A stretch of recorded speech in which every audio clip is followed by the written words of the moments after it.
పాటించాలి. కలెక్టర్ గారు మనతో ఈరోజు రావడం ఆనందదాయకం.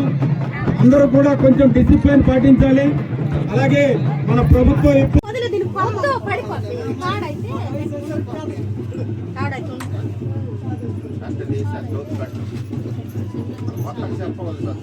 ప్రభుత్వ విప్ జగదీశ్వర్ గారికి మరియు ఇక్కడికి విచ్చేసినటువంటి మన గిరిజన పెద్దలకు, గుమ్మలక్ష్మీపురం, కురుపాం నియోజకవర్గ ప్రజలందరికీ కూడా నమస్కారం.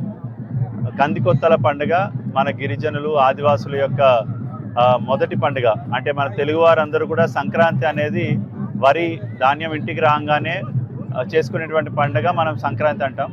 కానీ మన గిరిజనులకి ప్రతి ఒక్క పంట ఇంటికి రాగానే దాన్ని పూజించి వనదేవతకు సమర్పించి తర్వాత పండుగ చేసుకుంటారు. ఇది ఎన్నో సంవత్సరాల నుంచి ఆనవాయితీగా వస్తున్నటువంటి పండుగ, ఆచారాలు.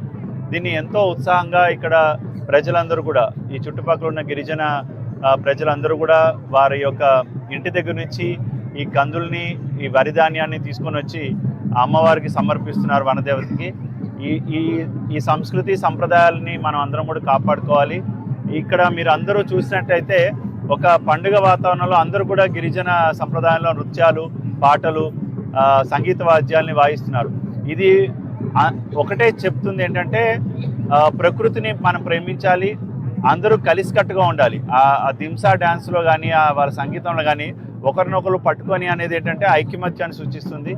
సో అదేవిధంగా ఐకమత్యంతో గిరిజనులందరూ కూడా ముందుకు వెళ్ళి వ్యవసాయంతో పాటుగా ఇంకా ఉన్నత ఉద్యోగాలకి, వృత్తులకి వెళ్ళడానికి కృషి చేయాల్సిన ఆవశ్యకత ఉంది. సో దానికి మన రాష్ట్ర ప్రభుత్వం నుంచి, మన గౌరవ ముఖ్యమంత్రి గారి నుంచి ఇప్పటికే మనం చాలా కార్యక్రమాలు చేపడుతున్నాం.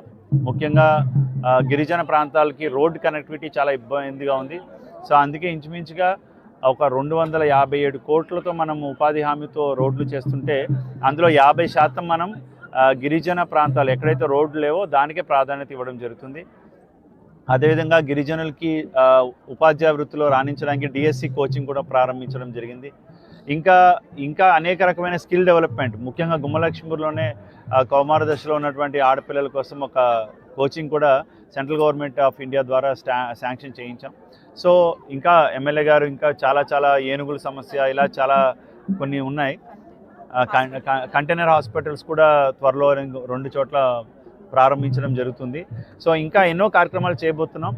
దానికి గిరిజన సోదరులు కూడా చాలామంది చాలా విధంగా మనకు సహకరిస్తున్నారు.